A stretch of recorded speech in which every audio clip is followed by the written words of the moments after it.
Dear students, welcome back. Yes, मेरे fourth semester के student जो इंतजार कर रहे होंगे कि सर कब जो है कंपैरेटिव पर्सपेक्टिव जिनकी एग्जाम मुझे बताया गया है डीयू में 18 को है, एसओएल में भी शायद इग्नू में इसके बाद होगी और पूरे इंडिया भर में अभी मई जून में एग्जाम होंगे, तो कब जो है वो पास्ट 3 ईयर पेपर एनालिसिस लेके आते हैं।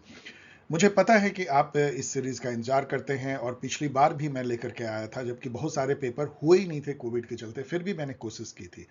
आप उस वीडियो को जरूर देख लीजिएगा, 2022 जो एडिशन है, और आज मैंने इस वीडियो बनाने के पहले उसको सुना और उसमें मैंने कुछ ज़्यादा ही बोला है और काफ़ी चीज़ें समझाई। इनफैक्ट मुझे खुद भी अपनी आवाज़ सुन के काफ़ी चीज़ें फिर से याद आई, तो आप जरूर उस वीडियो को देखिएगा। ये वीडियो को उसके ऊपर आप एक सप्लीमेंट्री मानिए क्योंकि इतनी ज़्यादा इसमें बताने की ज़रूरत नहीं है। यदि आपने उस 2022 वीडियो को देखा है, मैं उसकी लिंक भी जो है डिस्क्रिप्शन में डाल दूंगा। तो चलिए आज हम लोग फिर से पास्ट 3 ईयर पेपर जिसमें कि 2022 के पेपर अब जुड़ गए हैं, तो उस पेपर के साथ हम लोग समझने की कोशिश करते हैं कि कैसे क्वेश्चन आपको आ सकते हैं आने वाले fourth semester political process and institution in comparative perspective में, और कैसे इसकी तैयारी करें इस पे लास्ट मिनट टिप्स भी। Let us begin. ये है सिलेबस। मैंने पिछली वीडियो में इस पे इतना एनालाइज किया है 5-7 मिनट तक की पूरी एक एनालिसिस हो गई। आज मैं कुछ नहीं कर रहा हूँ। ये दो जो है form of government and gendering comparative politics, ये दोनों मैंने इसलिए वायलेट से दिया है कि अनफॉर्चुनेटली मैं इस पर वीडियो नहीं बना पाया हूँ, लेकिन इन दोनों को मैंने अपने एग्जाम गाइड में जरूर कवर किया है और फुल कवर किया हुआ है, और वो गाइड बिल्कुल अपडेटेड है। आप बिल्कुल ये ना समझें कि 2021 का है, क्योंकि उसके बाद कोई सिलेबस चेंज नहीं हुई है। तो ये पांचों टॉपिक, तो फर्स्ट टॉपिक है forms of government, second electoral system, third है party and party system, fourth है नेशन स्टेट, और फिफ्थ है gendering comparative politics institution and process. ये लास्ट टाइम 2019 में सिलेबस रिवाइज हुई थी और उसके बाद 2020 में एग्जाम ही नहीं हुआ था। 2021 में भी केवल 2021 में भी शायद एग्जाम नहीं हो पाया था कोविड के चलते, तो इसमें काफी कम आपको क्वेश्चन मिलता है। लेकिन 2022 में पेपर हुई है नॉर्मल, उसकी हम लोग चर्चा करेंगे, और उसके पहले जो 2019 और उसके पहले के भी पेपर की कुछ चर्चा करेंगे। लास्ट मिनट टिप यदि देखिए तो 5 थीम है, 8 क्वेश्चन आपको आएंगे, 8वां क्वेश्चन नोट होता है, तो आप चाहें तो एक थीम जो है, एक या एक आध दो थीम छोड़ सकते हैं आप। क्योंकि आपको यदि 4 क्वेश्चन करने हैं तो मुझे लगता है कि यदि आप 3 थीम को बहुत अच्छे से पढ़ लें तो आप 4 क्वेश्चन डेफिनेटली कर सकते हैं। तो ये पहला टिप तो ये है, क्योंकि एक थीम से 2 भी क्वेश्चन रह सकते हैं। देन जो जिनकी मैं बना पाया हूं, जैसे इलेक्टोरल सिस्टम है, पार्टी सिस्टम है, नेशन स्टेट है, ये 3 थीम की मैंने बनाया है वीडियो, उसको कम से कम 5-6 बार देखिए। मैं तो अब तो कहता हूं 6 से 7 बार देखिए, क्योंकि आपके जहन में उस तरह से बस जाना चाहिए जैसे मैंने अभी सुना और मुझे सब रिकॉल हो गया। इसकी जो है मैंने सबकी लिंक दी हुई है आपको, जिससे कि आप डायरेक्टली यहाँ तो आप कॉपी पेस्ट नहीं कर सकते हैं, देख सकते हैं, लेकिन मैं डिस्क्रिप्शन में इसको मैं उतार दूंगा जिससे कि आप इसको सीधा क्लिक करके देख सकते हैं। इसके अलावा जो है, जो एग्जाम गाइड जो मैंने लिखी है इसमें, जिसमें कि सभी थीम इंक्लूडिंग दिस 3 थीम जो है वो उसमें डिटेल में उसकी एनालिसिस या पेपर कह लीजिए या क्वेश्चन आंसर कह लीजिए, उस तरह से एनालाइज है थीम वाइज, एंड मेन जो की पॉइंट्स है वो भी उसमें लिखे गए हैं ऑब्जेक्टिव टाइप क्वेश्चन के लिए। उसको आप यहाँ से डाउनलोड कर सकते हैं नॉमिनल कॉस्ट पे, और उसको 7-8 बार जो है रिवाइज कर लीजिए। इनफैक्ट अभी 48 घंटे हैं डीयू के स्टूडेंट के लिए भी, उसमें भी एग्जाम गाइड को आप कम से कम 4 या 5 बार पढ़ सकते हैं। यस, एक बार यदि आपने पढ़ लिया 2-3 घंटे में, तो दूसरी बार आप 1 घंटे में, तीसरी बार आधे घंटे, और चौथी बार 15 मिनट में पढ़ सकते हैं। ध्यान रखिए, बस ब्राउज, जैसे हम न्यूज़पेपर पलटते हैं लास्ट टाइम में। फिर से एक बार आपको बोल रहा हूं कि जो बेस्ट रिसोर्स हो सकती है, ये कोई भी दंभ नहीं है, कोई गरूर नहीं है, मैटर ऑफ फैक्ट है, क्योंकि आपको भी पता है, यदि आपने प्रीवियस सेमेस्टर के देखे हैं, कि इससे अच्छी रिसोर्स नहीं है, क्योंकि ये मैंने पैशन के साथ जो है लिखने की कोशिश की है। जैसे एक कोई भी आप लिख सकते हो उस टाइप से मैंने लिखने की कोशिश की है, पढ़ करके, रिसर्च करके और अपने वीडियो के बेसिस पे। तो इस एग्जाम गाइड को आप डाउनलोड कर सकते हैं यहाँ से नॉमिनल कॉस्ट पे।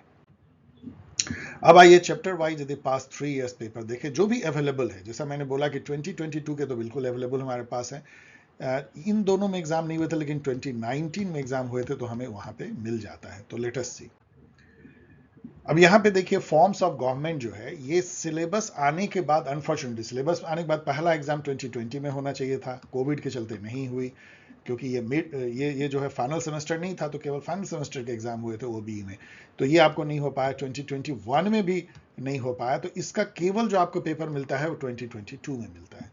अब क्या 2022 में, ऑफ कोर्स ये डीयू से मैंने लिया है, अदर यूनिवर्सिटी में सिमिलर क्वेश्चन आते हैं। 2022 में देखिए क्वेश्चन क्या है, क्रिटिकली, फर्स्ट क्वेश्चन, दो क्वेश्चन था, critically examine the role of authoritarian regime in the process of development. पहले यहाँ पे देखिए रेजिम लिखा है, रेजिम का मतलब ये होता है कि कैसे गवर्निंग स्टाइल क्या है, जो भी कोई रूल करते हैं वो किस तरीके से डिसीजन लेते हैं, उसको इंप्लीमेंट करते हैं, वो स्टाइल जो है किस रूल रेगुलेशन नॉर्म से वो शासन करते हैं, ये सब रेजिम के पार्ट बन जाते हैं। रेजिम ये भी बताता है कि रूलर और रूल्ड का रिलेशन कैसा है, क्या वो ऑथोरिटेरियन है या कंसेंसुअल है या डेमोक्रेटिक है, वहाँ पे कितने जो है सिविल लिबर्टीज की इज्जत करती है जो रूलर होते हैं, और कितने वो कंसेंसुअल हैं, कन्फ्लिक्चुअल हैं, इस टाइप की बातें भी। इंस्टीट्यूशनल जो मैकेनिज्म है उस गवर्नमेंट की, उस वो भी रेजिम का पार्ट बन जाता है, कैसे हैं, क्या उनको ऑटोनॉमी है कि वो बिल्कुल एक तरह से कोऑप्टेड है बाय स्टेट या गवर्नमेंट, मतलब गवर्नमेंट के पिछलग्गू की तरह काम करते हैं। इस तरह से सभी जो फीचर्स हैं ये सब जो हैं रेजिम टाइप को दर्शाते हैं। अब यहाँ पे आपको पूछा जा रहा है ऑथोरिटेरियन रेजिम, और ये भी पूछा जा रहा है कि इनका डेवलपमेंट के प्रोसेस में क्या रोल है। अब देखिए क्या है, ऑथोरिटेरियन रेजिम वो होता है जिसमें रूरल जो है ना, पीपल को अकाउंटेबल नहीं होते हैं, मतलब वो पीपल उनको वोट करे ना करे, वो जो है अपनी ताकत के बल पे शासन करते हैं। कई बार आर्मी का जो रूल होता है, डिक्टेटरशिप होता है, उस टाइप की। पहली बार हो सकता है कि वो पीपल के वोट से चुने गए हों, लेकिन एक बार जब चुने चले जाते हैं तो फिर कॉन्स्टिट्यूशन बदल करके वो पीपल को ही अलग कर देते हैं और अकाउंटेबिलिटी खत्म हो जाती है, मतलब वो लेजिस्लेचर को भी अकाउंटेबल नहीं होते हैं, और बिल्कुल जो है एक तरह से अपनी विम्स एंड फैंसीज पे जो सरकार चलाते हैं, जो मर्जी आएगी रूलर को वो करेंगे। किसी तरह की वो लिमिटेड गवर्नमेंट नहीं होती है, कॉन्स्टिट्यूशनल गवर्नमेंट नहीं होती है, और ना ही उनके हाथ पैर जो है बंधे होते हैं। पीपुल इसमें जो है एक तरह का मूक दर्शक बन जाती है, जस्ट आशा कर सकती है कि रूरल जो है उनमें गुड सेंस प्रिवेल करे और वो अच्छा काम करे, दैट्स और कुछ ज़्यादा वो कर नहीं सकती है। हाँ, ये बात अलग है कि बहुत ज़्यादा यदि उनको परेशानी हो तो सड़क पे निकल के आंदोलन कर सकते हैं, विद्रोह कर सकते हैं, उस केस में तख्ता पलट भी हो जाती है ऑथोरिटेरियन रेजिम की। इसका जो सबसे अच्छा एग्जाम्पल जो है आप देखेंगे तो अफ्रीका में कितने ही जो मिलिट्री रूल है वो जो है डिक्टेटरशिप, ऑथोरिटेरियन, युगांडा में आप अदी इमीन का याद कीजिए, और मेनी मेनी स्टेट में जो है वहाँ पे ऑथोरिटेरियन रेजिम रहे हैं। ऑथोरिटेरियनिज्म जो है हर गवर्नमेंट में निहित होती है, इनफैक्ट कई डेमोक्रेटिक रेजिम को भी कई लोग जो है वो पेजोरेटिव वे में ऑथोरिटेरियन कहने लगते हैं जब रूलर जो है अपनी मर्जी से बिहेव करने लगता है, और कई बार जो है अकाउंटेबिलिटी जो है नाम मात्र की ही रह जाती है, उसको भी ऑथोरिटेरियन लोग कहते हैं, लेकिन वो एक अलग इश्यू है। अब यहाँ पे देखिए तो ऑथोरिटेरियन रेजिम का डेवलपमेंट से यदि आप देखेंगे ना तो है थोड़ा नाता। इनफैक्ट इसमें जो रूरल होता है वो बहुत तेजी से डिसीजन लेता है, उसको ओवरब्रिज बनाने हैं, उसको रेलवे की लाइन बिछानी है, एयरपोर्ट बनाने हैं, पोर्ट्स बनाने हैं, रोड बनाने, बहुत तेजी से डिसीजन लेते हैं। तो कई बार जो है डेवलपमेंट फास्ट होता हुआ दिखता है, ध्यान रखिएगा। जब इमरजेंसी हुई थी तो वो भी एक तरह का डेमोक्रेटिक वे में ऑथोरिटेरियन रूल आ गया था, तो वहाँ पे डिसीजन बहुत फास्ट होते थे, उससे कई बार जनता जो है थोड़ी ऑथोरिटेरियन रूल को पसंद भी करने लगती है यदि जनता को ज़्यादा परेशानी ना हो तो, क्योंकि सर जो ब्यूरोक्रेट होते हैं वो डर जाते हैं, वो भी तेज़ी से जो है काम करने लगते हैं, पॉलिसी बहुत तेज़ी से इंप्लीमेंट होती है, भले ही पॉलिसी जो है वो कंसेंसुअल ना हो लेकिन इंप्लीमेंटेशन बहुत इफिशिएंट हो जाती है। तो ऑथोरिटेरियन रिजिम का डेवलपमेंट से तो नाता है, लेकिन वो डेवलपमेंट जो है वो इक्विटी बेस्ड है या नहीं, सोशल जस्टिस है कि नहीं, पीपल की उसमें बात सुनी जाती है कि नहीं, ये सब उसकी बुराई है। और कई बार वो डेवलपमेंट बहुत लॉपसाइडेड होता है, कुछ खास तबके क्लास को फायदा पहुंचाने के लिए होता है। कई बार तो जो रूरल होते हैं उनके जो चट्टे बट्टे होते हैं उन्हीं के बीच में वो डेवलपमेंट का जो है एक तरह से बट जाती है जो बेनिफिट होता है। तो ये सब इसकी बुराई है। तो आपको दोनों ही साइड जो है ऑथोरिटेरियन रेजिम पहले समझाना है कि रेजिम क्या होता है, जो मैंने समझाया, फिर ऑथोरिटेरियन रेजिम क्या होती है, कैसे वो डेमोक्रेटिक रेजिम से अलग होती है, कैसे उसमें पीपल्स की अकाउंटेबिलिटी नहीं होती है रूरल को, और फिर डेवलपमेंट में कैसे उनका रोल है कि फास्ट होता है और उसकी जो बुराइयां हैं वो भी करनी है। थोड़ा डिफिकल्ट क्वेश्चन हो सकता है। Explain the process of democratisation in post communist state, ये भी थोड़ा घुमा हुआ क्वेश्चन है। मतलब डेमोक्रेटाइजेशन जो हुई है, आपको पता है पोस्ट कम्युनिस्ट स्टेट जैसे जितने भी पोलैंड, चेकोस्लोवाकिया, रोमानिया, बुल्गारिया, ये जितने भी जो ईस्टर्न ब्लॉक के जो कंट्री थे, जो यूएसएसआर के एक तरह से सैटेलाइट कंट्री थे, उनमें जब 1991 के बाद में यूएसएसआर जब ढह गया तो वहाँ पे ऑल ऑफ ए सडन एकदम शॉक थेरेपी के थ्रू जो है उनको कैपिटलिज्म में और लिबरल डेमोक्रेसी में कन्वर्ट किया गया वेस्ट के डायरेक्शन में। वेस्ट मतलब कि यूएस एंड वेस्टर्न यूरोप। तो उसको डेमोक्रेटाइजेशन प्रोसेस कहा गया। तो उस प्रोसेस में क्या हुआ, कम्युनिस्ट पार्टी को बैन कर दी गई और वहाँ पे पॉपुलर इलेक्शन कराए गए, बहुत सारे मल्टी पार्टी डेमोक्रेसी इस्टेब्लिश किया गया और वहाँ पे साथ में जो है लिबरल डेमोक्रेसी के जो एक पैकेज के तौर में आता है कैपिटलिज्म या फ्री मार्केट इकोनॉमी, वो भी इंट्रोड्यूस किया गया। इसको कई लोग जो है शॉक थेरेपी कहते हैं और जो सरकारी जो संपत्तियों को औने पौने दाम पे प्राइवेट सेक्टर को बेचा गया उसको गैरेज सेल भी कहते हैं। ये बहुत डिवास्टेटिंग रहा था। ये डेमोक्रेटाइजेशन जो है स्वतः जनित नहीं था, अंदर से नहीं था, बाहर से थोपा गया था। तो बहुत ही इसका डिवास्टेटिंग रिजल्ट आया और उनकी जो इकोनॉमी है एकदम ध्वस्त हो गई और आज तक वो जो है उबर नहीं पाए हैं। तो ये सब चीज़ों को आपको इसमें एक्सप्लेन करना है, मतलब पोस्ट कम्युनिस्ट स्टेट में कैसे डेमोक्रेटाइजेशन हुई। इसमें मैंने पिछली बार भी दिया था तो इसलिए इसको बहुत ज़्यादा डिस्कस नहीं करेंगे, पिछले वीडियो से भी देख लीजिए कि ये सब क्वेश्चन मैंने सोचा था कि आ सकती है। वैसे जो क्वेश्चन आए वो उससे बिल्कुल अलग थे, जबकि इनको पूछना चाहिए था मेरे हिसाब से federal unitary form of government में क्या डिफरेंस है, पॉलिटिकल रेजीम क्या है जो मैंने बताया, कंपेयर कंट्रास्ट करना ऑथोरिटेरियन टोटलिटेरियन पॉलिटिकल रेजीम को। यहाँ पे यदि देखें तो एक लाइन का जो डिफरेंस है कि ऑथोरिटेरियन आपने देखा वो क्या है, पीपल्स को अकाउंटेबल नहीं होते हैं, अपनी मर्जी से शासन करते हैं, डंडे के बल पे कह लीजिए, लेकिन वो जो सोसाइटी और इंडिविजुअल के लाइफ में बहुत हस्तक्षेप नहीं करते। आपको क्या खाना है, क्या पहनना है, कैसे जीना है, क्या गुड लाइफ है, क्या कॉन्सेप्ट है, मतलब एक तरीके से वो आइडियोलॉजी आप पे नहीं थोपते हैं। कोई स्टेट की अपनी आइडियोलॉजी नहीं होती है, जबकि टोटलिटेरियन रेजिम जो है बहुत इंटरवेंशनिस्ट हो जाता है। वो इंडिविजुअल और समाज के हर जो एस्पेक्ट है लाइफ के उसमें वो घुस जाता है और उसमें वो आपको ये बताता है कि क्या आपको किस तरीके से आपको जीवन जीना चाहिए, क्या आइडियोलॉजी अपनाना चाहिए, क्या अच्छा है क्या बुरा है, यहाँ तक कि खान पान ड्रेस सोच इस पे भी वो अपनी कंट्रोल करने की कोशिश करता है। इस मायने में टोटलिटेरियन रेजिम जो है बहुत अलग है। एग्जाम्पल यदि आप देखिएगा टोटलिटेरियनिज्म का तो सबसे अच्छा एग्जाम्पल जो है वो हिटलर का जो नाजी जर्मनी था वो, और स्टालिन का जो पीरियड था यूएसएसआर में, उसको प्योर टोटलिटेरियन रेजिम कहा जा सकता है। बाकी और जितने इधर आप अफ्रीका में देखेंगे या साउथ ईस्ट एशिया में, उसको ऑथोरिटेरियन रेजिम आप कह सकते हैं, मिलिट्री रूल जितने कह सकते हैं। जैसे पाकिस्तान में भी मिलिट्री रूल था, बांग्लादेश में, सबको आप ऑथोरिटेरियन रेजिम कह सकते हैं। अब यहाँ पे पॉपुलिज्म और पॉपुलिस्ट रेजिम की बात आई है, मैंने कितनी जगह आपको बताया भी है और गाइड में एक्सप्लेन भी किया है। पॉपुलिज्म या पॉपुलिस्ट रेजिम का मतलब ये होता है कि जो डेमोक्रेसी के मेजोरिटेरियनिज्म का बेजा इस्तेमाल करते हुए जो रेजिम इस्टेब्लिश होती है, मतलब ये जो डेमोक्रेसी में जो मेजोरिटी का रूल होता है इसको वो लिटरल ले लेते हैं और वो ये रेजिम ये कहता है कि चूंकि हमें पीपल का समर्थन है तो हम ये देखेंगे कि पीपल हैं कौन, ये डिस्टिंग्विश करने लगते हैं। वो पीपल्स असली पीपल हैं जो ये डिफाइन करते हैं, ये रेजिम जो उस कंट्री में पैदा हुए हैं, उस कंट्री के कल्चर को ज़्यादा बिलोंग करते हैं या उस कंट्री का जो मेन रिलीजन है उसको ज़्यादा वो बिलोंग करते हैं, और जो माइनॉरिटी हैं उसको यहाँ पे उस तरह से इक्वल प्रोटेक्शन या वीटो राइट्स या पॉजिटिव डिस्क्रिमिनेशन को नहीं दिया जाता है। और ये जो जो एक खाई बनाई जाती है कि ट्रू पीपल, जो असली पीपल कौन है, और जो अदर पीपल, अधिकतर जो है माइनॉरिटी अदर पीपल बन जाते हैं और फिर एक तरह से डिवाइड किया जाता है और अदर पीपल को पॉलिटिकल रिप्रेजेंटेशन भी बहुत मुश्किल से मिलता है और उनकी हिस्सेदारी भी शासन में कम हो जाती है। और इनका सारा चूंकि जो इम्पोर्टेंस होता है या जो तवज्जो होती है वो ट्रू पीपल पे होती है, जिनके वोट से, जो कि मेजोरिटी में भी होते हैं, उनके ही वोट से ये शासन जो है चलता है। तो एक तरह का ये जो है अच्छा नहीं माना जाता है इसमें, क्योंकि जो डेमोक्रेसी का जो इसेंस है वो टॉलरेशन है, मल्टीकल्चरलिज्म है और माइनॉरिटी राइट प्रोटेक्शन है। आप जेएस मिल को याद कीजिए। इसलिए पॉपुलिस्ट रेजिम को लिबरल डेमोक्रेसी का एक तरीके से लूप होल को यूज करके एक निगेटिव सेंस में इसको माना जाता है, अच्छा नहीं माना जाता है। Discuss the democratic regime. अब डेमोक्रेटिक रेजिम वो है जो कॉन्स्टिट्यूशनल है, गवर्नमेंट लिमिटेड है, यहाँ रूल ऑफ लॉ है, जहाँ पे गवर्नमेंट इज्जत करती है, रिस्पेक्ट करती है सिविल लिबर्टीज की, इंडिविजुअल को जो है वो फंडामेंटल राइट्स हैं गारंटेड है, उसको स्टेट हनन नहीं कर सकती है, जो समाज है उसकी भी अपनी पावर है, कल्चरल एंड लिंग्विस्टिक राइट्स हैं, और माइनॉरिटी राइट जो है प्रोटेक्टेड है, लाइक दैट, पॉजिटिव डिस्क्रिमिनेशन है, सोशल जस्टिस है, इक्वलिटी है, इक्विटी है।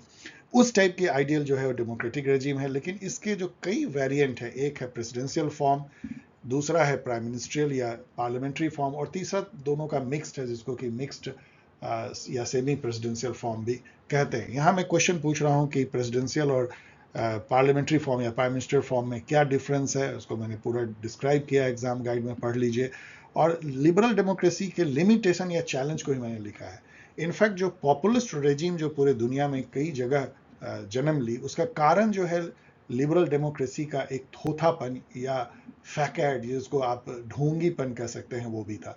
क्योंकि लिबरल डेमोक्रेसी ने जो ये बात की कि माइनॉरिटी राइट होगी, सेकुलरिज्म होगा, इक्वलिटी होगा, रूल ऑफ लॉ होगा, वो सब गरीब गुरबा मार्जिनलाइज लोगों को, खास करके जो वहाँ के बासिंदे या ओरिजिनल निवासी थे, उनको ये रास नहीं आई, क्योंकि उन्होंने देखा कि लॉट ऑफ इमिग्रेंट्स आ रहे हैं, दूसरे कल्चर के लोग आ रहे हैं, हम अपने ही कंट्री में माइनॉरिटी मतलब मेजोरिटी हम नहीं रह पा रहे हैं, माइनॉरिटी बनते जा रहे हैं और हमें दबाया जा रहा है। और तुष्टीकरण के नाम पे, अपीजमेंट के नाम पे, ये सरकार सेकुलरिज्म के नाम पे या अदर माइनॉरिटी राइट्स के नाम पे वोट लेने के लिए एक ब्लॉक में उन माइनॉरिटी को जो है अननेसेसरली जो है तवज्जो देती है। उसके चलते जो है लिबरल डेमोक्रेसी का एक बैकलैश हुआ पॉपुलिस्ट रेजिम में। इसके अलावा लिबरल डेमोक्रेसी के बहुत सारे और चैलेंजेस है जो मैंने एग्जाम गाइड में लिखा है, आप उसको पढ़ लीजिएगा। इलेक्टोरल सिस्टम यदि देखिए तो ये बहुत स्ट्रेट फॉरवर्ड है, इसमें आपको 3 साल के क्वेश्चन मिल जाते हैं। 2021 का भी एक क्वेश्चन आपको दिखता है। 2021 का क्वेश्चन यस आपको लग रहा होगा क्यों है कि यस 2021 में एग्जाम हुआ था, लेकिन उसमें नहीं था, उस समय में वो पेपर नहीं था, सिलेबस जो है पहले वाली थी। तो 2022 में है डू यू थिंक या हो सकता है ये मैंने इग्नू से भी लिया हो, मैंने कुछ इग्नू से भी लिया है। 2022 में है do you think PR system is more representative for multicultural society में, यहां से पढ़ रहा हूं जो एक्चुअल क्वेश्चन 2022 में डीयू में आई है। ये क्वेश्चन बहुत आसान है। आप यदि देखें तो 2 टाइप के होते हैं, एक जो है मेजोरिटेरियन सिस्टम है, आप जो मैं शॉर्ट में लिख रहा हूं, और दूसरा जो इसको एफपीटीपी आप कहते हैं, एफपीटीपी, और दूसरा जो है वो प्रोपोर्शनल रिप्रेजेंटेशन है, पीआर सिस्टम है। मेजोरिटेरियन सिस्टम में क्या होती है कि जो भी विनर होता है उसको या तो सबसे अधिक वोट लाने होते हैं या 51% लाना होता है। जो लूजर होते हैं वो अपना सब कुछ खो देते हैं, मतलब विनर टेक्स इट ऑल है। मान लीजिए कि 100 वोट है और यदि 51 कोई ले आया, जीत गया, तो 49 वोट पानी में गया, उसका कोई मीनिंग नहीं है। जो 49% वोट लाया उसकी कोई गिनती नहीं होगी। ये है विनर टेक्स इट ऑल या मेजोरिटेरियन या प्लूरलिटी सिस्टम। जबकि प्रोपोर्शनल रिप्रेजेंटेशन में क्या होता है कि यदि किसी ने 49% वोट लाया तो उसको लगभग 49% सीट मिल जाएंगे, जिसने 51% लाया 51% सीट मिल जाएंगे पार्टी को। तो ये ज्यादा जो है प्रोपोर्शनल होता है। तो डेफिनेटली इसीलिए इसमें रिप्रेजेंटेशन जो है वो माइनॉरिटी को मिल जाता है। मान लीजिए कि माइनॉरिटी है, उसमें 5% उसका पॉपुलेशन है किसी कंट्री में, तो लगभग उसको 5% सीट मिल जाएगा। हर माइनॉरिटी को उतना परसेंट सीट मिल जाएगा जितना कि उसकी पॉपुलेशन है। तो ये जो रिप्रेजेंटेशन है मल्टीकल्चरल सोसाइटी में उसको ज्यादा इक्विटेबल बना देता है, और इसके चलते ये जो है अच्छा माना जाता है। लेकिन इसकी समस्या क्या होती है कि चूंकि इतनी पार्टी को सीट मिल जाता है तो इसमें कोलिशन गवर्नमेंट ही बनना एक पॉसिबिलिटी होती है। उसकी अच्छाई यह है कि गवर्नमेंट कभी अपने विम्स फैंसीज से काम नहीं कर पाता है, कॉन्सेंसुअल होता है, सबको साथ लेकर के चलना होता है। लेकिन इसकी बुराई ये होती है कि इसमें सरकार बनना मुश्किल होता है, सरकार अनस्टेबल होता है, डिसीजन मेकिंग बहुत स्लो हो जाती है। ये सब आप इसमें लिख सकते हैं। Define electoral system. Electoral system ये है कि कैसे जो है पीपुल अपने वोटिंग राइट का इस्तेमाल करते हैं, उसके लिए क्या नियम कानून है, और वोट को जो है सीट में कैसे कन्वर्ट किया जाता है, किस रूल से कन्वर्ट किया जाता है। दैट्स ऑल, यही इलेक्टोरल सिस्टम है। Distinguish between first pass the post system and proportional representation. ये एकदम run of the mill question है। एक तरफ है पीटीपी, एक तरफ है प्रोपोर्शनल रिप्रेजेंटेशन। टेबल बना करके आपको दोनों को प्लस माइनस लिखने हैं। ये मैंने गाइड में इतने अच्छे से लिखा है और मैंने अपने वीडियो में भी कि यहाँ एक्सप्लेन करने का कोई मीनिंग नहीं है। यहाँ पे एक दो बात लेकिन जरूर मैं आपको याद केवल दिला दूं कि एफपीटीपी जो है बहुत सिंपल है। इसमें जो रिप्रेजेंटेशन होता है वो बहुत स्ट्रेट फॉरवर्ड है। आपको पता है कि आपके कंस्टिट्यूएंसी से कौन जीता है, तो उसकी डायरेक्ट जो है अकाउंटेबिलिटी आप फिक्स कर सकते हैं। इसमें समस्या क्या है पीटीपी में कि इसमें वोट जो है बर्बाद हो जाते हैं, क्योंकि जीतने वाला जो है सब कुछ लेके चला जाता है, हारने वाले के वोट का कोई काउंट नहीं होता है। इसके अलावा इसमें स्ट्रैटेजिक वोटिंग होती है, जो भी कर्नाटका इलेक्शन में भी देखा, इसके पहले वेस्ट बंगाल में जो डुवर्जन लॉ है कि जहां पे कि 3 पार्टी होती है और तीसरी पार्टी छोटी होती है, तो वोटर सोचते हैं कि इस तीसरी पार्टी को वोट देना बिल्कुल बेकार है, तो वो उस पार्टी को वोट देने लगते हैं जिसको वो जिताना चाहते हैं, मतलब वो निगेटिव वोट है। जैसे कर्नाटका में मुस्लिम्स ने बीजेपी को हराने के लिए कांग्रेस को वोट देना सही समझा, ना कि जेडीएस जिसको वो ज्यादा वोट देते ओल्ड मैसूरू एरिया में। तो इसके चलते जो है तीसरी पार्टी एकदम डेसिमेट हो जाती है, एकदम एक तरह से विलीन हो जाती है और 2 पार्टी सिस्टम हो जाता है। तो स्ट्रैटेजिक वोटिंग भी एफपीटीपी इनकरेज करता है। इसके अलावा इसमें जो है थोड़े से स्विंग से भी जो है मतलब बहुत चेंजेज आ जाते हैं। रिप्रेजेंटेशन जो है माइनॉरिटी को नहीं मिल पाता है, क्योंकि माइनॉरिटी के वोट जो है वो बर्बाद हो जाते हैं, वो कितना भी वोट दें तो मेजोरिटी यदि एक तरफ गोलबंद हो जाए तो माइनॉरिटी को कोई, तो एक तरह से ये माइनॉरिटी के रिप्रेजेंटेशन को ही जो है जीरो कर देता है, जो कि पॉलिटिक्स, जो कि डेमोक्रेसी के लिए बहुत ही अच्छा नहीं है, क्योंकि डेमोक्रेसी में सबकी हिस्सेदारी, सबकी रिप्रेजेंटेशन होनी चाहिए। ये सब बुराई जो है पीटीपी की है।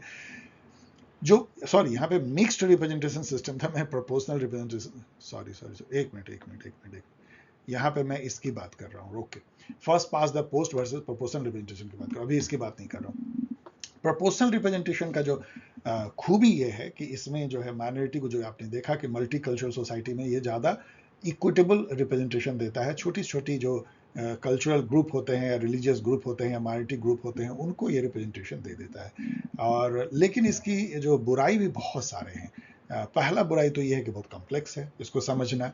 दूसरी बुराई ये है कि इसमें रिप्रेजेंटेशन जो है उसका डायरेक्ट नाता रिप्रेजेंटेटिव का नाता वोटर से नहीं हो पाता है, क्योंकि पार्टी लिस्ट सिस्टम यदि आपने पढ़ा हो तो आपको पता है पूरा कंट्री ही जो है एक कंस्टिट्यूएंसी होता है, और जब आप वोट देने जाते हैं, मान लीजिए आपने कांग्रेस को वोट दिया, आपको पता भी नहीं होता है कि आपके कंस्टिट्यूएंसी से किसको पार्टी जो है आपका रिप्रेजेंटेटिव बनाएगी। तो ये एक मुश्किल है। दूसरा, ये कोलिशन गवर्नमेंट की तरफ ले जाता है, जो गवर्नमेंट अनस्टेबल होती है, डिसीजन मेकिंग उसमें स्लो होती है और उसमें खींचातान जो है वो चलती रहती है। तो ये सब बुराई जो है वो प्रोपोर्शनल रिप्रेजेंटेशन में है।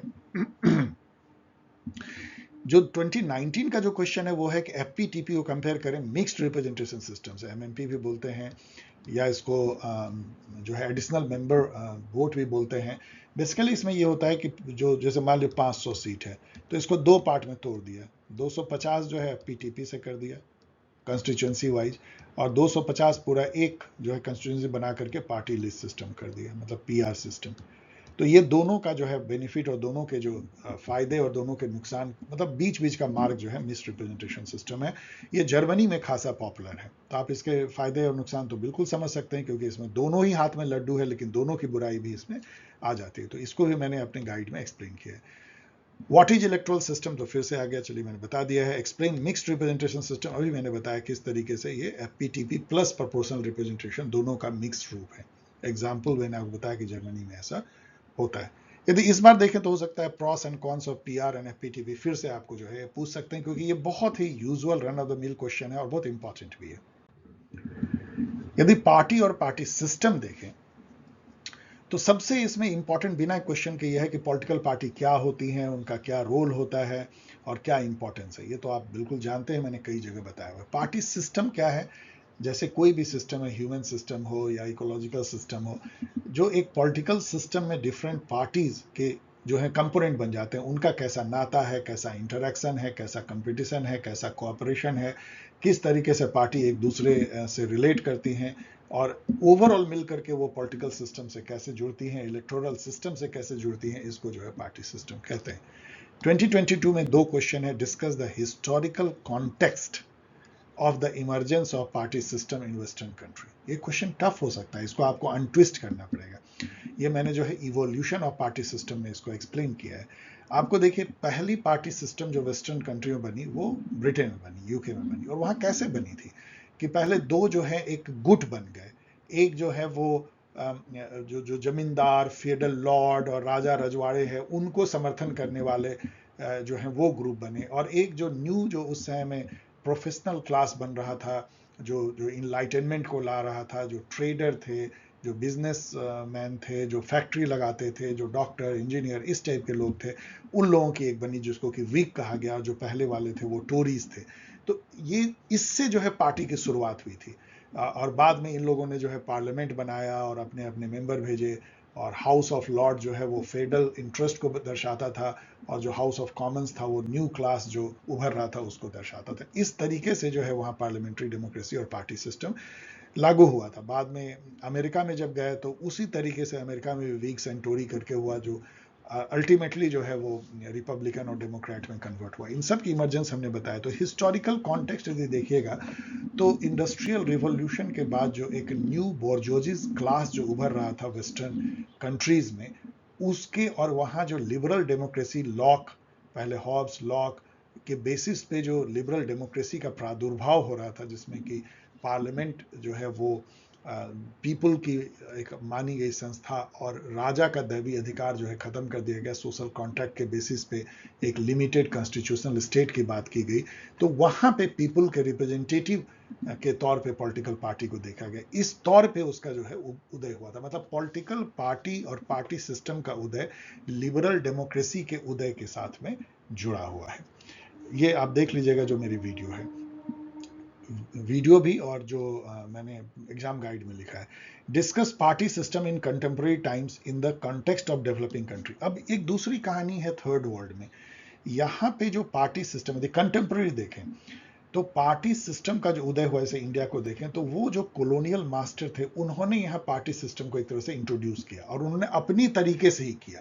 कांग्रेस भी जैसे वहाँ इन्होंने ही बनाया। फिर जो डिफरेंट सोशल फोर्सेस थे, नेशनलिस्ट लोग की अलग पार्टी बन गई, कल्चरल नेशनलिज्म की जनसंघ, हिंदुत्व की जनसंघ बनी, कोई सोशलिस्ट पार्टी बनी जो थर्ड वे था। इस तरीके से ऐसे ही हर थर्ड वर्ल्ड कंट्री में हुआ कि जो पार्टी सिस्टम उसी लाइन पे यहाँ पे इंट्रोड्यूस की गई जिस लाइन पे कॉलोनियल मास्टर ने अपने कंट्री में किया था, क्योंकि वही इंस्टीट्यूशन लेजिस्लेचर का, जुडिशरी का यहाँ पे उन्होंने इंट्रोड्यूस किया। तो उसी टाइप के पार्टी सिस्टम अभी भी जो है पार्टी सिस्टम यहाँ पे इवॉल्व भी कर रही है, वो मैच्योर नहीं की। इस बात को ध्यान दीजिएगा, क्योंकि अभी आज़ाद हुए इनको 100 साल भी किसी को नहीं हुआ है, और पार्टी सिस्टम को मैच्योर होने में इंग्लैंड अमेरिका ने दिखाया कि 200-300 साल लगते हैं। इसलिए यहाँ पे रोज ही नई पार्टी बनती है, पार्टी विलीन होते हैं, पार्टी मर्ज होते हैं, एक तरह का फ्लक्स में है। और कई कंट्री जो है वो ऑथोरिटेरियन रेजिम को भी झेला है, जहाँ पे कि पॉलिटिकल पार्टी पे बैन लगा दिया जाता है। जो कम्युनिस्ट कंट्री थे डेवलपिंग कंट्री में, वहाँ तो पार्टी सिस्टम डेवलप ही नहीं हो पाया, क्योंकि वहाँ सिंगल पार्टी सिस्टम था। और जो डेमोक्रेटिक थे वहाँ भी सिंगल पार्टी डोमिनेंस रहा, जैसे कांग्रेस डोमिनेंस यहाँ रहा। और कई कंट्री में जो है वो एक पार्टी का डोमिनेंस हो गया पॉपुलर लीडर के चलते। बाद में वो लीडर डिक्टेटर भी हो गए, जैसे घाना में निक्रुमा हो गए। तो ये सब को आपको इसमें लिखना है कि डेवलपिंग कंट्री में अभी भी पार्टी सिस्टम, मेन बात यह है कि इवॉल्व हो रहा है। दूसरी बात है कि इसका अपना कोई इंडो जेनेटिक नहीं था, ये थोपा हुआ पार्टी सिस्टम था वेस्टर्न पॉलिटिक्स का। अब जरूर ये अलग शेप ले रहा है और अलग अलग तरह के पार्टी वहां पे आ रहे हैं जो वहां के लोगों के आइडियोलॉजी या बिलीफ थिंकिंग को रिप्रेजेंट करते हैं, लेकिन अभी उसमें काफी टाइम लगेगा। 2021 में है define party and party system, जो मैंने बिल्कुल अपने वीडियो में डिफाइन किया है। मैंने अभी भी आपको एक तरह से डिफाइन कर दिया। पार्टी सिस्टम का जो इंटीग्रल पार्ट है, यदि ये ऑर्गेनिज्म है, ये शरीर है, तो ये उसका लिम्ब है political party. Discuss the historical context of the emergence of party system. ये मैंने दोनों आपको हिस्टोरिकल कॉन्टेक्स्ट बताया। वेस्टर्न कंट्री में क्या था, एक बार फिर समझ लीजिए। जो न्यू इंडस्ट्रियल सोसाइटी आ रही थी इंडस्ट्रियल रिवॉल्यूशन के बाद, जो सोशल कॉन्ट्रैक्ट पे बेस्ड जो स्टेट की परिकल्पना आ रही थी, और जो पीपल के हाथ में पॉपुलर सॉवरेंटी का कॉन्सेप्ट आ रहा था, इन सब का जो परिलक्षित हो रहा था पार्टी और पार्टी सिस्टम में। हिस्टोरिकल कॉन्सेप्ट कॉन्टेक्स्ट यही है। जो डेवलपिंग कंट्री है उसमें कोलोनियलिज्म एंड फिर डीकोलोनाइजेशन और जो उनकी इंडिपेंडेंस हुई, that was the historical context, जिसमें कि पॉलिटिकल पार्टी और पार्टी सिस्टम का वहां पे इवोल्यूशन, दोनों में अलग अलग हिस्टोरिकल कॉन्टेक्स्ट थे। What do you mean by party system? अभी मैंने बताया। Discuss the merit and demerit of two party system compare to multi. ये सब बहुत आसान क्वेश्चन है, ये मैंने टेबल बना के किया हुआ है। टू पार्टी सिस्टम होगा तो ज़्यादा स्टेबल होगा, सत्ता एक दूसरे से हस्तांतरित होगी, एक स्मॉल स्विंग वोट से जो है कभी ये सत्ता बनाएगी कभी वो सत्ता बनाएगी। लोगों को क्लियर पता होता है कि कौन पार्टी का क्या आइडियोलॉजी है, और काफ़ी स्टेबल पॉलिटिक्स चलती है। जैसे अमेरिका में आप देखिए डेमोक्रेट और रिपब्लिकन के बीच में, इंग्लैंड में देखिए जो टोरी या कंजर्वेटिव और लेबर पार्टी के बीच में, ऑस्ट्रेलिया में भी इस टाइप का स्टैब्लिश हो गया है। इंडिया में भी देखें तो मोर और लेस बीजेपी और कांग्रेस एक टू पार्टी सिस्टम है, लेकिन इसमें इतने सारे रीजनल पार्टी का एक तरह से उदय हो गया और स्टेबिलिटी आ गई कि इसको मल्टी पार्टी सिस्टम ही कह सकते हैं। मल्टी पार्टी सिस्टम में सबसे बड़ी बेनिफिट होती है कि पॉलिटिक्स जो है थोड़ा कॉन्सेंसुअल हो जाता है, इसमें माइनॉरिटी को रिप्रेजेंटेशन भी मिल जाता है। रीजनल रिप्रेजेंटेशन बहुत इंपॉर्टेंट है। इंडिया में आप देखिए तो हर रीजनल पार्टी जो है वो सत्ता में भागीदार है, और रीजनल जो कल्चर है आपको पता है वो नेशनल कल्चर से थोड़ा अलग होता है। जैसे द्रविडियन कल्चर अलग है तो वहाँ पे द्रविडियन पार्टी रूल करती हैं। तेलंगाना में एक रीजनल पार्टी रूल कर रही है, केरला में भी रीजनल पार्टी ही एक तरह से रूल कर रही है, वहाँ की कांग्रेस की मेकअप भी एक रीजनल पार्टी की तरह है। उड़ीसा में रीजनल पार्टी रूल करती है, बंगाल में भी एक रीजनल पार्टी रूल करती है। तो रीजनलिज्म जो है उसकी रिप्रेजेंटेशन और वो माइनॉरिटी को भी अपने साथ लेके चलती है, वो मल्टी पार्टी सिस्टम में एक इसका फायदा है। दूसरा फायदा होता है कि यहाँ पे विम्स एंड फैंसीज पे जो है डेमोक्रेसी नहीं चल सकती है, सबको साथ लेके चलना पड़ता है। इसका भी एक जो है मल्टी पार्टी सिस्टम एडवांटेज देता है आपको, लेकिन ये एक अनस्टेबल गवर्नमेंट देता है जिसमें डिसीजन मेकिंग थोड़ी कम्बरसम और स्लो हो जाती है और खींचतान पावर के लिए बहुत ज्यादा होती है, और फ्रेगमेंटेशन होता है, लोगों को थोड़ा कंफ्यूजन होती है, ये भी इसकी एक बुराई है। Differentiate between party from party system in comparative politics, इस टाइप का क्वेश्चन पूछना नहीं चाहिए क्योंकि इतना ऑब्वियस डिफरेंस आपको कोई बोले शरीर और शरीर के अंग में क्या डिफरेंस है लाइक दैट, बट फिर भी मैंने टेबल बना के इसको काफी एक्सप्लेन करने की कोशिश की है। तो इसलिए पार्टी और पार्टी सिस्टम के बीच का डिफरेंस थोड़ी बहुत अभी भी जान लीजिए। और feature of party system in western and developing country, जो ये क्वेश्चन पूछा है ना कि वेस्टर्न कंट्री में कैसे पार्टी सिस्टम का उदय हुआ, उसके क्या फीचर्स हैं, वहाँ स्टेबल हो चुकी है, जनरली टू पार्टी सिस्टम है, और यहाँ पे जो है इवॉल्व हो रही है, उसका हिस्टोरिकल कॉन्टेक्स्ट भी दोनों का अलग अलग है। इस पर थोड़ा सा आप और एक बार मेहनत कर लीजिए जो मैंने बताया है उसको, और गाइड और वीडियो से। नेशन स्टेट जो है बहुत स्ट्रेट फॉरवर्ड क्वेश्चन पूछते हैं, 2022 में है, critically analyse the different issues and challenges in formation of nation state. आपको पता है कि नेशन स्टेट की जो कल्पना है वो दो इसमें थॉट को मिला के बना है। नेशन और स्टेट अलग अलग चीजें। पहले द स्टेट को ले बहुत स्ट्रेट फॉरवर्ड है। स्टेट एक पॉलिटिकल टेरिटोरियल कॉन्सेप्ट है। एक टेरिटरी, एक भूभाग है, उसमें कुछ लोग रह रहे हैं, उन्होंने अपने को पॉलिटिकली जो है सॉवरेन डिक्लेयर कर दिया है, पॉलिटिकल कम्युनिटी बनाया है, चाहे वो सोशल कॉन्ट्रैक्ट के बेसिस पे बनाया, चाहे किसी और रूल पे, और वो स्टेट कहलाता है। ये सार्वभौम है, इसके ऊपर कोई नहीं है, और दूसरे स्टेट भी इसको जो है सार्वभौम मानते हैं। ऐसे करीब 200 स्टेट का जो सिस्टम है उसको इंटरनेशनल स्टेट सिस्टम हम कहते हैं। अब नेशन जो है वो ये है कि ये जो लोग रह रहे हैं वो आपस में एक दूसरे को कैसे वो रिलेट करते हैं, क्यों सोचते हैं कि हम एक कम्युनिटी हैं, क्या उनका कल्चर सेम है, क्या लैंग्वेज सेम है, क्या वो एक जगह रहते आए हैं इसीलिए अपने को सेम मानते हैं, क्या उनका हिस्ट्री सेम है, उनका पास्ट सेम है, उनके इंस्पिरेशन सेम है, क्या उनके वर्ल्ड व्यू सेम है, क्या उनका खान पान ड्रेस सोच सेम है, क्या सेम है जिसके चलते वो अपने को एक मानते हैं। ये एक आइडियोलॉजिकल कह लीजिए जो है, या soft part of the state है। यदि ये लोग केवल ये कहते हैं कि भाई हम तो एक टेरिटरी में रहते आए हैं लेकिन हम बहुत अलग अलग हैं, बट लेकिन हम एक फिर भी सॉवरेन स्टेट को मानते हैं, तो वो एक तरह का मल्टी कल्चरल नेशन हो जाएगा या मल्टी नेशनल स्टेट हो जाएगा। ऐसा उसमें एक नेशन नहीं, लेकिन ये बोले नहीं, हम केवल एक भूभाग पे रहते ही नहीं है और पॉलिटिकल कम्युनिटी नहीं है, लेकिन हम ना हिस्ट्री हमारा एक है, हमारा खान पान एक है, एक जैसे दिखते हैं, हमारी एक तरह की सोच है, हमारा एक तरह का वर्ल्ड व्यू है, हम इसलिए नेशन है। तो ऐसे में जो है वो एकदम एक नेशन स्टेट कहलाएंगे, जहां पे कि नेशन और स्टेट की बाउंड्री जो है मिल जाएगी। अब ये इतना प्रॉब्लमेटिक कॉन्सेप्ट है कि इस पे आप समझिए 2 वर्ल्ड वॉर हो चुके हैं और यूरोप पूरा छिन्न भिन्न हो गया।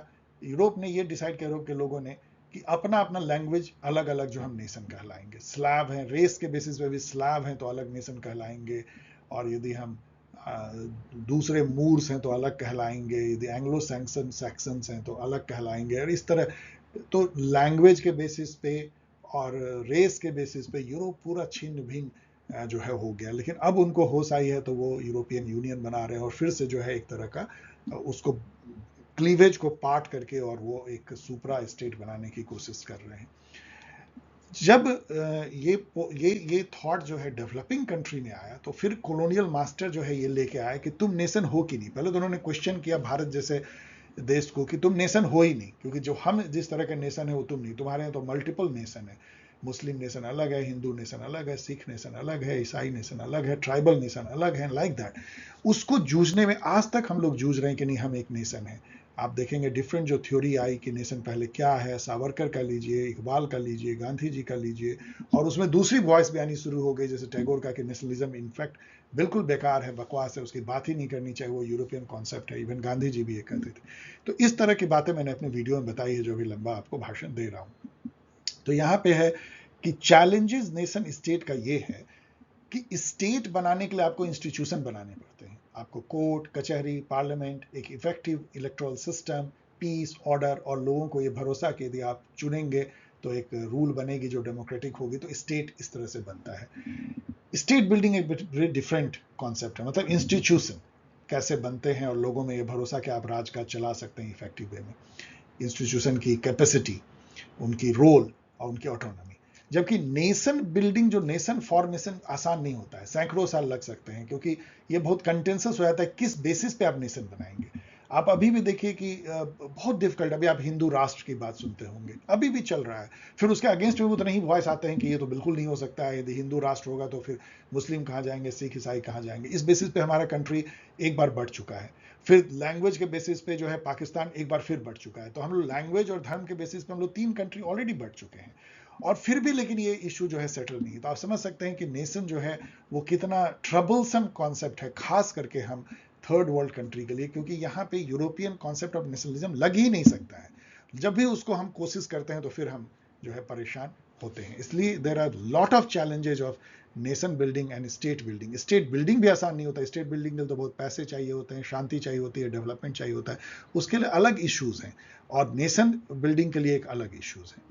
तो ये आपको यहाँ पे एक्सप्लेन करनी है। What is a nation state, मैंने अभी एकदम बिल्कुल बताया। जब नेशन और स्टेट दोनों की बाउंड्री को टर्मिनस हो जाए तो वो नेशन स्टेट है, जो कि बहुत डिफिकल्ट है। Discuss the historical evolution of nation state in post colonial state. यही मैं अभी आपको एक्सप्लेन कर रहा था कि कैसे जो पोस्ट कॉलोनियल स्टेट, जो कभी कॉलोनी रहे थे, वहां पे कैसे नेशन स्टेट बना है। अधिकतर उन जगहों पे पहले स्टेट बिल्डिंग हुई, मतलब जो कॉलोनियल मास्टर थे उन्होंने वहां लेजिस्लेचर, जुडिशियरी, एग्जीक्यूटिव इंस्टीट्यूशंस बनाए, आर्मी, कोर्ट, कचहरी, पुलिस, ये सब बनाया, और उसको उन्होंने हैंड ओवर किया। पहले स्टेट बनी, बाद में जो वहाँ के लीडर थे नेशनलिस्ट, उन्होंने नेशन की परिकल्पना लोगों को दी और फिर नेशन बना। तो पहले स्टेट फिर नेशन, लेकिन वो दोनों ही प्रक्रिया अभी भी चल रही है। कई जगह स्टेट लेसनेस आपको दिखेगी, सोमालिया में हो चाहे तालिबान जो है अफगानिस्तान में, इस टाइप के मतलब स्टेट इंस्टीट्यूशन ही कैपेबल नहीं है कि शांति व्यवस्था रख सके। और कई जगह आपको नेशन बिल्डिंग की तो हर जगह प्रॉब्लम दिखेगी, कहीं ना कहीं हर कंट्री में पोस्ट कॉलोनियल में नेशन बिल्डिंग की प्रॉब्लम है। Differentiate between nation and state, अभी हमने बताया स्टेट एक हार्ड पॉलिटिकल टेरिटोरियल कॉन्सेप्ट है, और नेशन जो है सॉफ्ट आइडियोलॉजिकल और एक सोशियोलॉजिकल कॉन्सेप्ट है। दोनों बहुत ही अलग अलग है। कल्चरल कॉन्सेप्ट भी हो सकता है। Discuss the challenges of nation building and state building in post colonial state, ये तो सेम है, बहुत बहुत चैलेंज, इसलिए क्वेश्चन बार बार आपको पूछते हैं। अगेन क्या है आइडिया नेशन स्टेट का, debate between nation building and state building. जो मैंने कहा ना, स्टेट बिल्डिंग एक अलग टाइप का चैलेंज है, और नेशन बिल्डिंग एक सोशियो कल्चरल चैलेंज है, और ये जो है इंस्टीट्यूशनल चैलेंज है। तो इस बार भी आपको नेशन और स्टेट में क्या फर्क है, नेशन स्टेट क्या है, जो नेशनलिज्म या नेशन स्टेट वेस्टर्न यूरोप में क्या परिकल्पना है, और पोस्ट कॉलोनियल स्टेट में दोनों की इवोल्यूशन कैसे हुई है, और खास करके पोस्ट कॉलोनियल स्टेट में क्या चैलेंजेस है नेशन और स्टेट बिल्डिंग की, ये पूछा जा सकता है। फाइनली यदि हम देखें जेंडरिंग कंपैरेटिव पॉलिटिक्स, ये भी दूसरा न्यू टॉपिक था। इसमें केवल एक ही क्वेश्चन आपको ऑथेंटिक मिलता है 2022 का। Critically examine the idea that despite policy reforms, several policy reforms, participation women in is dismal in political system. यदि आप देखें तो अपने ही कंट्री में कितने परसेंट जो है पार्लियामेंट्री, एमपी कितने परसेंट हैं, एमएलए कितने परसेंट है, 10 से 15% अब मिल जाए तो बहुत है। कितने वुमेन आपको चीफ मिनिस्टर दिखते हैं, कितने वुमेन जो है आपको मंत्री दिखते हैं। तो वुमेन का पार्टिसिपेशन बहुत ही डिसमल है, जबकि इतने सारे हम लोगों ने पॉलिसी रिफॉर्म किए हैं। और क्यों यहाँ पे है, क्योंकि जो जेंडर रिलेटेड स्टीरियोटाइपिंग है, बाइसिंग है, वो इतना डीप इंट्रेंस्ड है कि हमारा पॉलिटिक्स भी पैट्रियार्कल हो जाता है। मतलब मेल को जो है इसमें ज़्यादा प्रेशर मिल जाता है। जो पॉलिटिक्स का जो गेम ही है, इंटरेस्ट और पावर पे, कंपटीशन पे, और बहुत ज़्यादा ऑब्जेक्टिव होना, कंपिटिटिव होना, by hook and by crook होना, बाय फोर्स, बाय छल कपट मैकियावेलियन, वो सब वुमेन के जो जेंडर नॉर्म्स हैं या वुमेन को जिस तरीके से हम लोगों ने गढ़ा है समाज ने, उसके अगेंस्ट हो जाते हैं। इसमें सॉफ्टनेस नहीं है, पॉलिटिक्स में सुचिता नहीं है, इमोशनल नहीं है, इमोटिव इशू पे नहीं होते हैं, कंपैशन इंपैथी नहीं है। तो वुमेन जो है वो बाय नेचर, अगर बाय नेचर मतलब भगवान का दिया हुआ नहीं, सोशल नेचर के चलते हम उनको फेंक देते हैं कि आप पॉलिटिक्स के लिए लायक ही नहीं हो, आप तो रो दोगे, आपको यदि ऐसा मैकियावेलियन ट्रीटमेंट मिलेगा तो आप कैसे करोगे, पीठ पे कैसे छुरा भोंकोगे, लाइक दैट। तो इसके चलते भी जो है पॉलिटिक्स में उनकी दखल कम होती है। इसके अलावा बाय लॉ भी जो है उनको काफ़ी सारे बंदिश हैं, जैसे कि यदि रिजर्वेशन की बात आएगी पार्लियामेंट में तो वो बिल अटका दिया जाएगा, अभी भी आप देख लीजिए।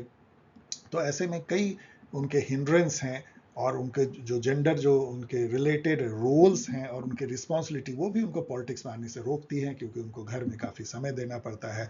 अभी भी हाउस कोरस जो है उनकी जिम्मेदारी मानी जाती है, और वो पर्दे के पीछे काम करना जो है बहुत लोग उसको अच्छा मानते हैं समाज में। इस चलते जो है औरतों का रिप्रेजेंटेशन कम है। तो इसको आपको इस ढंग से लिखनी है।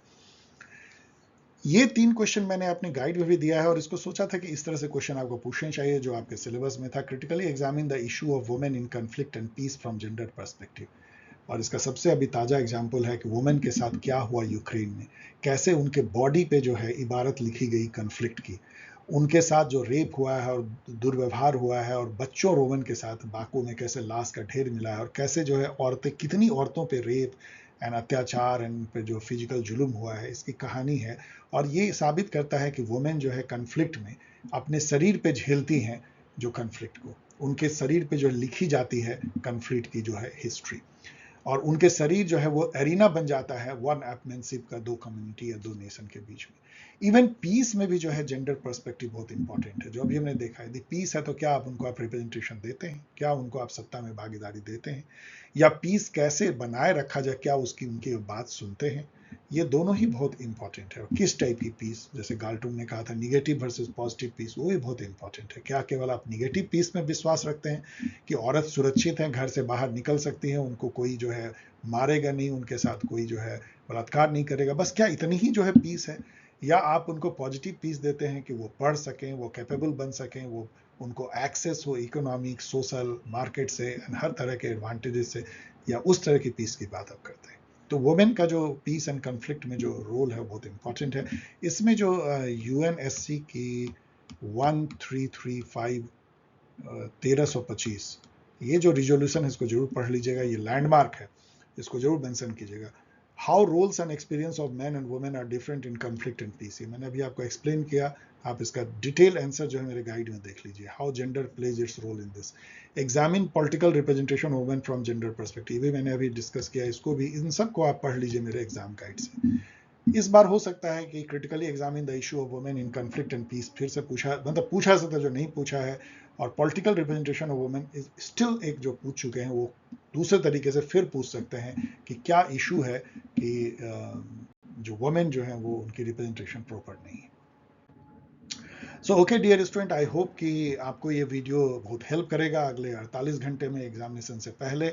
और फिर से यदि आपको ये पसंद आया हो तो ऑफकोर्स पसंद आया होगा तो आप शेयर करें, लाइक करें, सब्सक्राइब करें, कमेंट करें। और यदि आप भूल चुके हैं कि एग्ज़ाम गाइड है अवेलेबल, तो आपको एक बार याद दिला दें कि yes, very very nominal cost पे जो है ये अवेलेबल है, यहाँ से आप इसको डाउनलोड कर सकते हैं। इवन लास्ट मोमेंट में भी आपके ये मार्क्स को काफ़ी बढ़ा सकता है। इस तरीके से आप मुझसे जुड़ सकते हैं। मैं भरसक कोशिश करूँगा आपके सवालों के जवाब देने के। मिलेंगे फिर आपके जो पब्लिक एडमिनिस्ट्रेशन, आईआर, दोनों की वीडियो लेकर के हम आएंगे। मैं प्रॉमिस करता हूँ। तब तक के लिए विदा।